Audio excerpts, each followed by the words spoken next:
புதுச்சேரியில் அறுவடைக்கு தயாரான நெற்பயிர்கள் மழைநீரில் மூழ்கி சாய்ந்துள்ளன. விவரங்களை செய்தியாளர் இளவமுதனிடம் கேட்கலாம். இளவமுதன், பயிர்கள் பாதிப்பு எந்த அளவிற்கு இருக்கு? அப்படியே புதுச்சேரியில் மழை 12 மணி நேரம் மழை வெளுத்து வாங்கியது. நகரத்தை போல புதுச்சேரியில் கிராமங்களிலும் பெருமளவில் இந்த பாதிப்பு காணப்படுகிறது.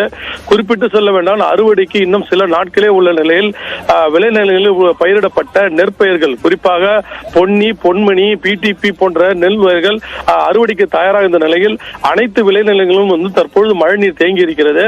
குறிப்பிட்டு சொல்ல வேண்டும் என்றால் கரிக்கலாம்பாக்கம், கோர்க்காடு, பாகூர், ஏம்பலம், சேலியமேடு, திருக்குனூர் போன்ற பகுதியில் மழைநீர் தேங்கி இருக்கிறது. இந்த பகுதியில் வேளாண் துறை அமைச்சர் தேனி ஜெயக்குமார் நேரில் சென்று ஆய்வு செய்தார். அப்பொழுது ஏம்பலம் தொகுதியின் சட்டமன்ற உறுப்பினர் லட்சுமிகாந்தன் உடனிருந்தார். அப்போது விவசாயிகள் தெரிவிக்கையில் பல வாய்க்கால்கள் தூர்வாரப்பட்டது. பொதுப்பணித்துறை வாரப்பட்டாலும் கொம்மின் பஞ்சாயத்தான வாய்க்கால்கள் வாரப்படாதனால் மழை நீர் வெளியேற முடியாமல் விளைநிலங்களுக்குள் பூந்திருப்பதை அமைச்சர் தெரிவித்தார்கள். இதற்கு உரிய நடவடிக்கை எடுக்கப்படும் என்று அமைச்சர் தெரிவித்தார். ஒரு ஏக்கருக்கு 25,000 ரூபாய் வரை பயிரிட்டு தற்பொழுது நஷ்டத்தை நோக்கி இருக்கிறோம். இன்னும் 2 நாட்களுக்கு இந்த தண்ணீர் வெள்ளத்தில் தேங்கி இருந்தால் சேருடன் கலந்து விளைநிலங்கள் வீணாகும், பயிர்கள் வீணாகும் என்று அவர்கள் தெரிவித்தார்கள்.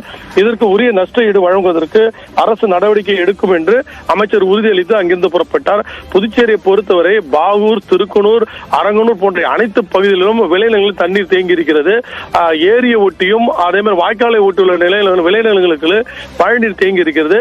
இந்த மழை நீடிக்கும் பட்சத்தில் இந்த பாதிப்புகள் இன்னும் அதிகமாக இருக்கும் என்று தெரிகிறது விவசாயிகள் கூறுகையில். அபிநயா, விவரங்களுக்கு நன்றி இளவமுதன்.